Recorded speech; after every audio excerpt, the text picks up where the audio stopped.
So, most of them were present as they walked the dusty paths, each called out of a previous lifestyle, jobs and families, some lucrative and honest, some less than honest and even more lucrative. They got to hear the actual words from his mouth. They would hang on every word and they would follow him into most every town. For some of them, they would walk over 3,000 miles during his ministry here on earth. And they would walk and they would talk.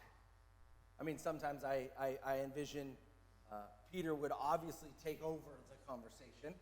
Oh, did I tell you the time? Or remember that one time? Or this one time I. And other times, I'm sure they would just walk. Right? And they would walk in silence, either at what they had just heard, or seen, or experienced, witnessed, or what they were comprehending at the time. Oh, to walk in the sandals, to walk in their sandals, to walk in the sandals of the disciples. Oh, to see Jesus in all of his glory, right? To watch him work the healings, the teachings, the miracles, the restoration that would come, the lives that would be completely upended and changed, given to this new way. They would ask questions and they would slowly learn to give their life and lives to follow Jesus, to trust in him and to trust in his teaching. Many of them were present most all of the time. Sometimes it was just the end of three, and other times it was thousands of disciples. A few of them were there at that first miracle in Cana where he turned water into wine at the wedding, or the miraculous fish catch where he called some more of the disciples. They were there for the demonic healings and for the paralyzed man that was lowered through the roof, or the feeding of the 5,000. They were there for that, to witness that. The walking on water, the two blind men that calling to Jesus, Son of David, heal me now, heal now. And towards the end of his ministry, the disciples and Jesus would slip into the crowd at the temple. And Jesus and the disciples would walk by a blind man. And one of the disciples, who at this point had been there for a while, is probably most likely Peter. He speaks out of turn. I actually envision he may have been coerced, the other disciples, convincing him to ask the question. You asked him. Rabbi, he would say, I need to know, this blind man here that we just are walking by, who caused this? Was it his sin or the sin of his parents? And I'm sure as much as the disciples in asking this question and seeking to understand even more, I'm sure the man was probably eagerly waiting to hear what Jesus' answer would be. And I envision Jesus, he probably bent down and picked up a handful of dirt and he brushed it into his hand and hourglassed that sand back and forth, and he dropped it to the ground and he spit in it. He gathered up the mud and rubbed it on the eyes of the blind man and told him to wash. And he was healed. See, I love the reality of this interaction. I love that the disciples, after some 25 recorded miracles, who knows how many weren't recorded, that they are still asking questions. They are still seeking to understand. They are still pursuing a better understanding of how Jesus works and what he does. So my question for us this morning, are we seeking that? Are we seeking to understand Jesus more? Like, are we seeking to understand him, or are we resting on our finite ability to understand Jesus in a less disruptive, less life-disruptive understanding of who he is? Or a common equation that the disciples are suggesting? Which of only two options, right? Because the third option would produce way too many questions, and brain power and heart power just make my head hurt to try to explain it. Was it the sin of his parents, or was it his sin? You want to get a glimpse into my head? It's pretty messy, right? It doesn't make sense most of the time. I often find myself in a similar discussion. I think to myself, when I mess up during a week, like I've mistreated somebody, acted out in my week, I often think, man, I messed up. Now no one's going to come to church. Nobody's going to tithe, and the church is going to close down. And it's funny, and nobody laughs, but because of maybe the reality of thinking that train of thought. But as Price and I gathered for lunch this week, I don't know where Price went. He probably left. Oh, there he is. He's over there. Price and I this week had some of those same discussions. Price said, yeah, when I mess up or I feel like I'm underprepared, I always think I'm going to show up and nobody's going to sing the songs and it's just going to be a train wreck, right?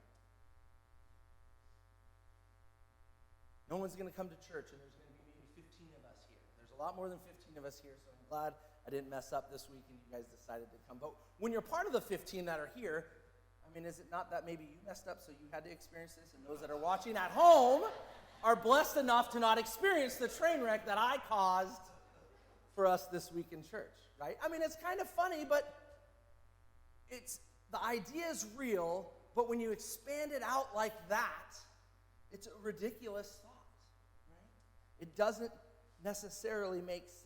It's a super real thought, but when we put it out that way, I do wrong, bad things are going to happen to me, and my desired outcome isn't going to happen. Or I do good things will happen to me, and we know the rabbit trail that leads to. Prosperity gospel of who has the most faith, has the most toys and money and things and ability and prayer power and all that. That just doesn't make sense for our God. A lot of the other mainstream religions other than Christianity are action-based. Spending your life working as hard as you can to seek and reach a level with God.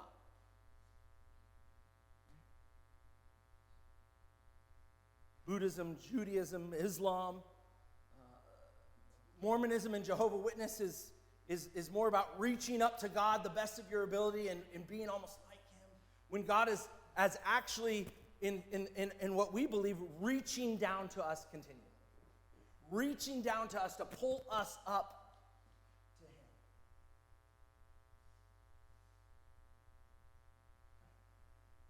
But that's a very relatable train of thought, and it sounds ridiculous. But when you expand it out like that, I think that isn't how our God, Creator of the universe, operates. And the flip side of that conversation is also one that I have in my head. That I think the rabbit trail that Price and I had at lunch this week was my actions cannot thwart the work of God. I said it right this time. Thwart the work of God, right?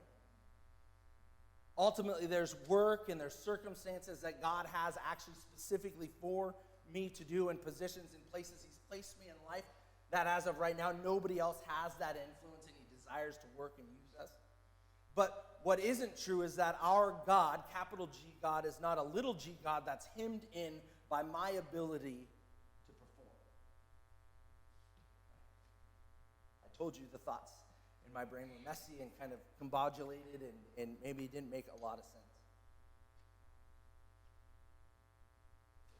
But I think for us, this morning, Proverbs 3, 5 through 7 is kind of where I've leaned, where I've kind of rested in what God has for us. And you've probably heard this verse, at least the first half of it, and maybe the second half will make a little more sense for you this morning. Proverbs 3, 5 through 7 says, "Trust in the Lord with all your heart. Do not lean on your own understanding." That's the messy, I added that. "In all your ways acknowledge Him, and He will make straight your paths. But not wise in your own eyes, fear the Lord." Be not wise in your own eyes, fear the Lord, and turn away from evil. Right? Trust in the Lord with all your heart, and do not lean on your own understandings. Our own understandings and train of thought is often off. It's very relatable to think that when I mess up, I'm going to get punished. That some outcome and my desired outcome is not going to happen. But in actuality, if you really look at that idea, trust in the Lord with all of your heart. It's a heart matter rather than a action-based consequence and punishment. That God desires to work within our heart, and when we mess up, and I'll be the first to raise my hand, that it happens far too often. God's desire is to still live in and dwell in and reach into our hearts and give us an understanding and growth and awareness of what we have going on. Making it a matter of the heart and out of the messiness of understanding what the thoughts that I have in my head. In all your ways, acknowledge him, and he will make your paths straight. The second part of or the middle part of that verse in verse 6. I love that in this it says, in all of your ways. I love and thank God often for diversity. I feel like I am aware of my weaknesses. And you can maybe relate to that in areas of your life, in your marriages, in your families, in your workspace, and wherever you have in your life. There are things that God has obviously gifted you with. But then there are things that you have to work really hard to try to accomplish and do in your life. And some of you maybe have gotten really good at doing some of those things. But in our diversity, and everything that we have going on, no matter what, God desires for us to acknowledge him in all of it. In the great things that we do, and in the little things that we do, in the areas that he's blessed us with, in the areas that we're glad somebody can come alongside and support us in the way we raise our children, in the way we clock in and out of work, in the way we drive our cars. I'm so glad we're not a church that has church stickers. CGK Sutton Valley. And then we're like on blast when we're driving the lake out into town, and we're either driving 25 and a 35. Or we're driving 45 and tailgating somebody. But God wants us to acknowledge him in all of our ways. In all of our lives, we give him the acknowledgement and credit of being a part of it, to not exclude him out of certain.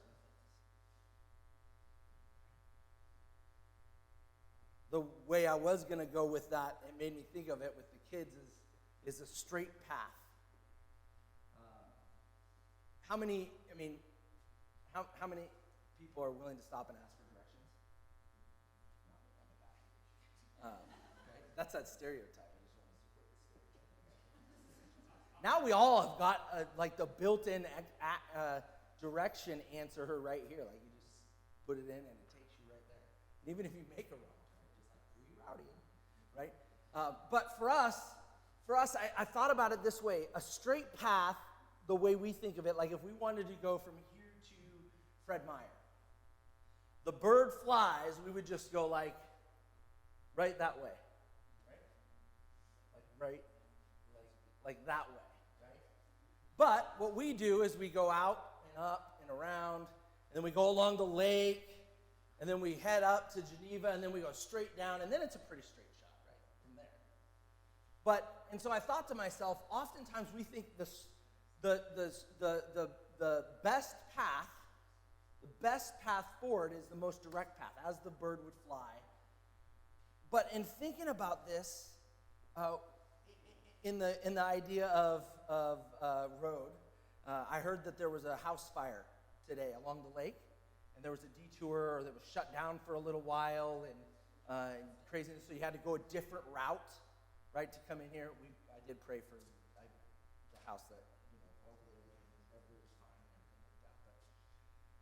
But oftentimes we think the straight path eliminates the curves, takes away the side roads, the detours, the hazards, the construction that's going on.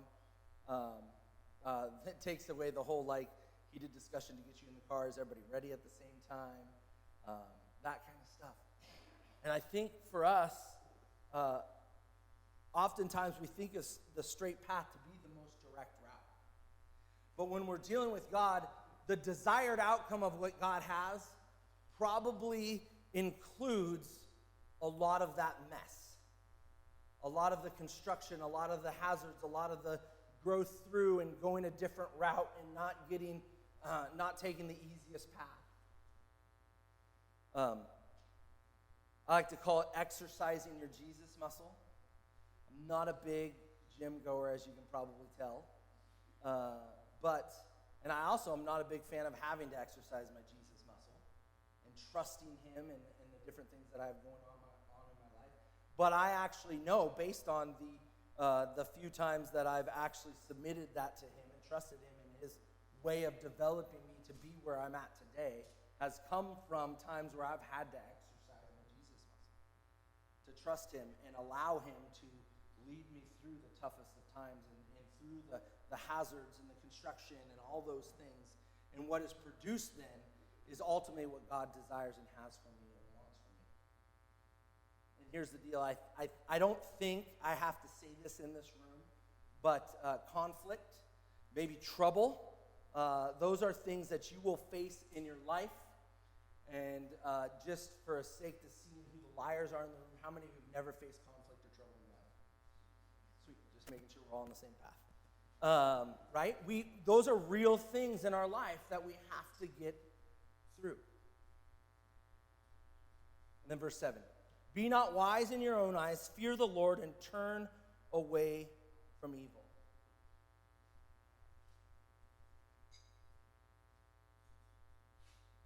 More times than not, it seems that our desired outcome, the end result of what God would have for us, is often not exactly like I would want it to be. Sometimes I'm lucky enough to want a desired outcome, and then God give me that desired outcome. And it'd be like almost a carbon copy. But wisdom and outcomes that we desire are hopeful and sometimes for sure, but they're not always what they seem to be and what we desire them to be. In this idea, it says, wise not in your own eyes. The wisdom that I have for what would produce on Sunday morning that would be based on my actions and acting out throughout the week is not a wise equation to get us to only 15 people coming to church. Right? But wise in God's eyes is that he is continually growing me. He's continually developing me. He's continually leading me through. And here's the deal. This fear of the Lord and turn away from evil is something that oftentimes we get hung up on because of the idea of said punishment or fear in a way that it is actually a scarcity.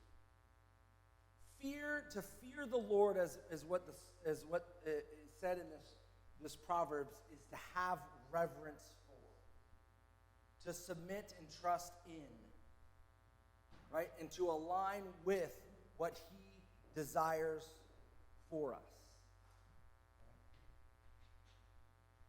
To turn away from evil is to trust in and walk in proximity to, as I shared with the kids, closeness to Christ and what he desires for us. Oftentimes, when we live in the life of turning from God, what is produced is the punishment aspect, that we are hard on ourselves and that we don't hold tight or even walk under his reverence and awe and security and understanding. Fear and evil and the evil thoughts and the lies that we tell ourselves, as I've clearly marked out mine, is the number one tool that the enemy uses for us to not be in step with what Christ has for us. And I was given this verse this week on the idea of being in step and allowing myself to operate in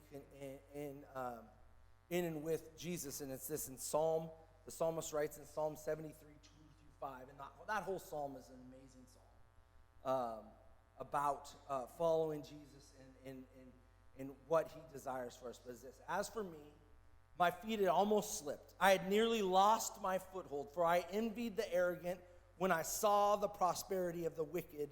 They have no struggles.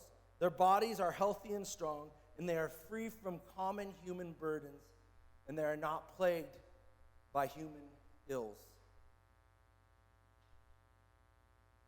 My foot had almost slipped. I had almost lost my foothold. I envied the arrogant and the prosperity of other people. Right? Other people don't struggle like I do. Why is that? Their bodies are healthy and strong, and they're free from the burdens that I feel. Church, one of the biggest struggles in this battle of obeying God is leaving the consequences up to Him. Is leaving the consequences of the life we live, and I say this as consequences as good and bad, but leaving the consequences of life, a life lived up to God. Both in the times that we obey Him, and there's consequences for that, and in the times that we're not walking in step with Him, that we have the shortcomings and the fallouts and the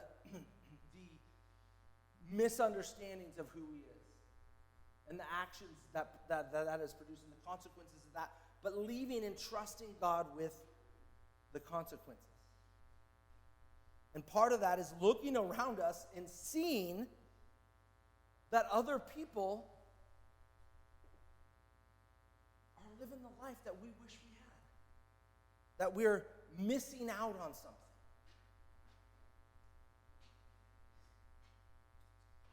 Can't help but justify why we go after, or how we go after the answers in the life that ultimately we desire. I want to share with you a moment where I was angry with God. Early on in our marriage, Heather and I had a late-term miscarriage. And we both had gotten to this point where we were super ready to have a child. We were starting to plan and make the room and get it all together. And we were parents that were excited to meet this baby. And it was one of only a couple, and I said a couple, but then I was like, actually, there's been a good handful of times that I've been mad at God. Where I was angry at God. And I remember this distinctly. I was walking outside of, and this is going to get, you're going to be like, walking out of Macy's in the mall here in Bellingham. You know how they have those couches out there? And there was a couple families there that had some children. And I was walking out of Macy's. And I thought to myself, looking at that parents, that I got mad at God because those families did not deserve the children. That was the thoughts. I told you, it was ugly. Those were the thoughts that I had in my head. And that I thought, how could they, and how could not I, and why not? And I think I remember swearing at God at that moment. Ugh. I was mad.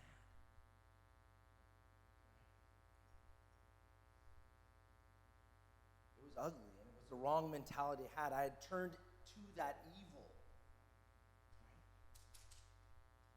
I had lost my foothold in what Christ was going to lead through. And what I need to do, what we all need to do in circumstances like that, is trust in God in all things. Work to obey Him and leave the consequences up to Him. Now, I am in no way saying that I think I did something that produced the consequences of that miscarriage and the opportunity that we will only have to meet that child in heaven. But trust in God in all things, work to obey Him, and leave any consequences up to Him. And allow Him to work a straight path even through a hard time. And that was like when Heather and I were like 25, 26 years old. We were young kids. And for me, today, I don't think I even totally understand that circumstance. And I don't even know that I it's mine to understand, right? I probably will have a conversation with God on the other side of heaven, maybe about that, or maybe it'll just bring clarity. There will be complete clarity for me. But for Heather and I, in that moment, I had no idea what was going on. I had questioned God. I had gotten mad at God. And the kind of what was produced from that was, and I don't even know that this was part of it, but it became the first time Heather and I, together as a team, bonded in a way that we led other couples through that tough time. It was probably, I was on staff at Birchwood Church and some other people had come up, but it was the first time that Heather and I, as a team, ministered together. After I'd kind of worked things out and we had gotten to kind of a realization of continuing to trust in Him, and God allowed us to use that to reach into some other people's lives. When we do something God asks us to do, the last thing that we should worry about are the consequences.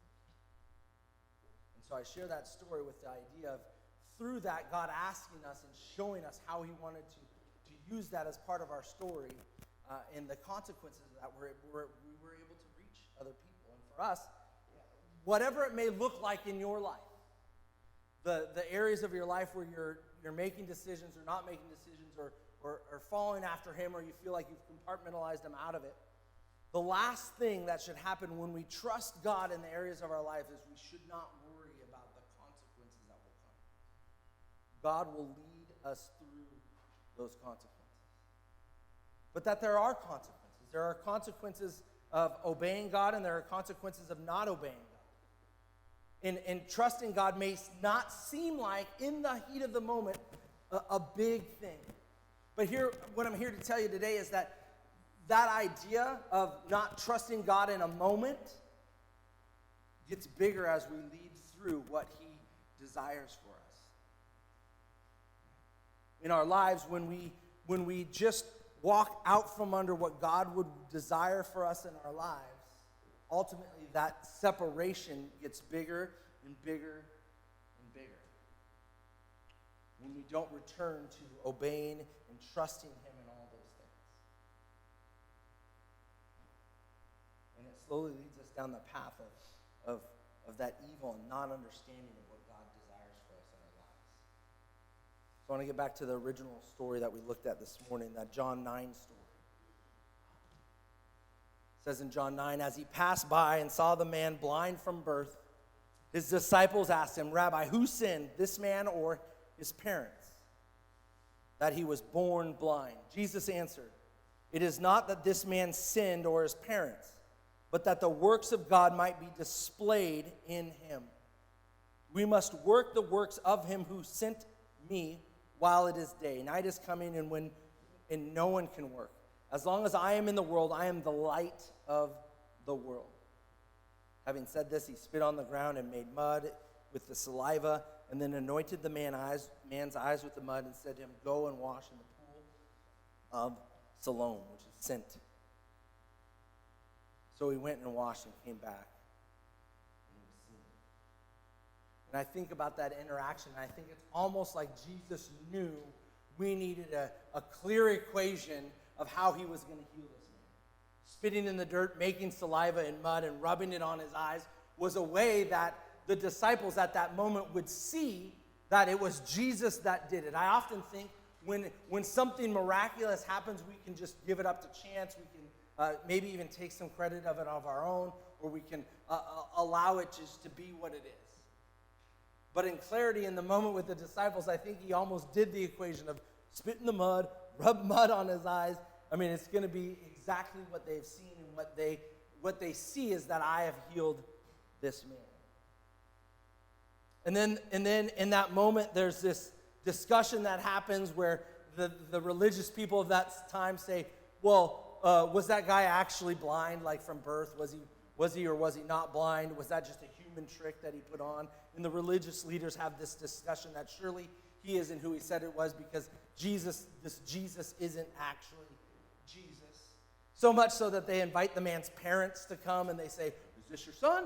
Was he blind from birth? Like we're questioning all of this that Jesus is doing, which to me is a lot like the conversations I was having in my head. Like, is it Jesus? Is he going to work this way? He doesn't work this way. That's not the way it's supposed to be. This is what's going to happen because of this.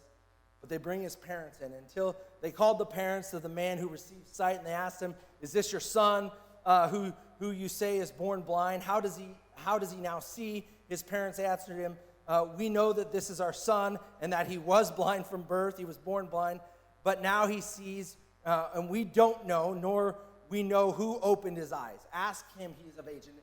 And I love that this moment of pressure happens.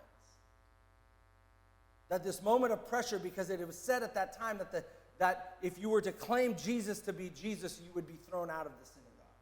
You would be disowned out of the group of people that you got your support in life from. And so they said, no, ask him, he's of age. We don't want anything to do with this. And then they ask him again, and the guy's response, I love it. He says, whether because they're saying Jesus is a sinner, he healed on the Sabbath, and he used mud, and like that. Whether he is a sinner, I do not know. One thing I do know is I was blind, and now I see.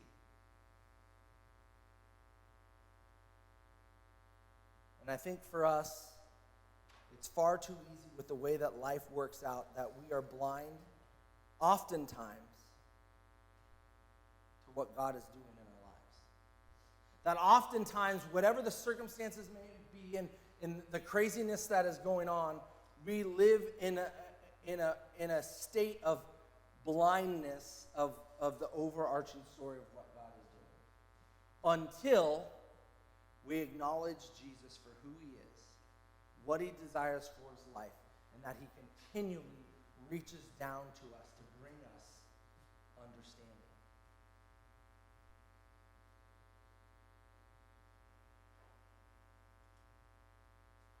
That when our foot slips and we lose our foothold and we envy the arrogant and the prosperity of other people, we just don't get to see the greatness and goodness of what God desires for us.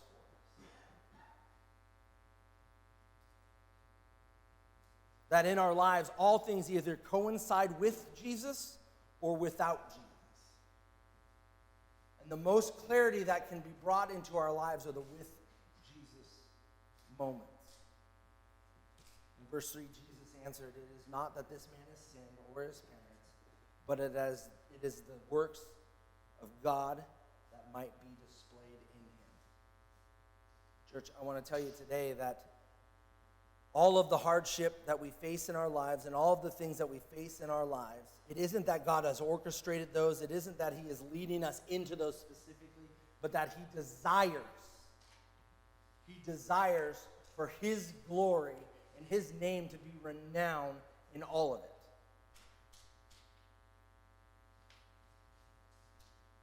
That his might, his favor, his love, his acceptance may be displayed in all of it.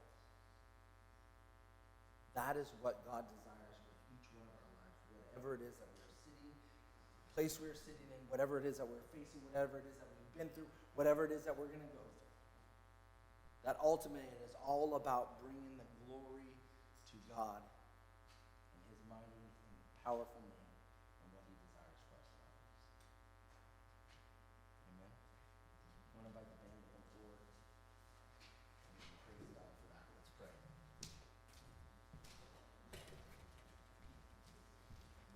God, this morning, I thank you for the lives that are present in this room. Lord, I thank you for those of us that have given our life, our trust and faith over to you.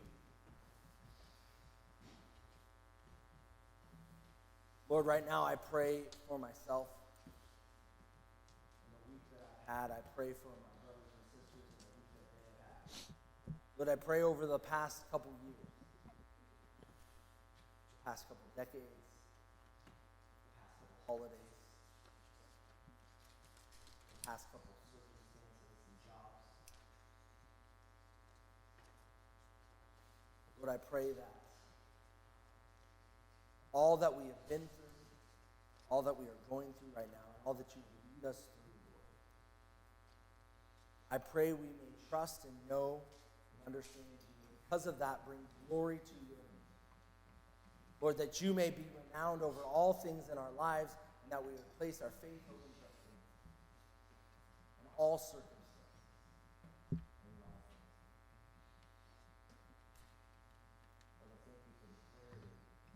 Already sang about and the prayer that you bring to our lives, and may you lead us into and through great clarity and knowing that you are in control and that you desire the best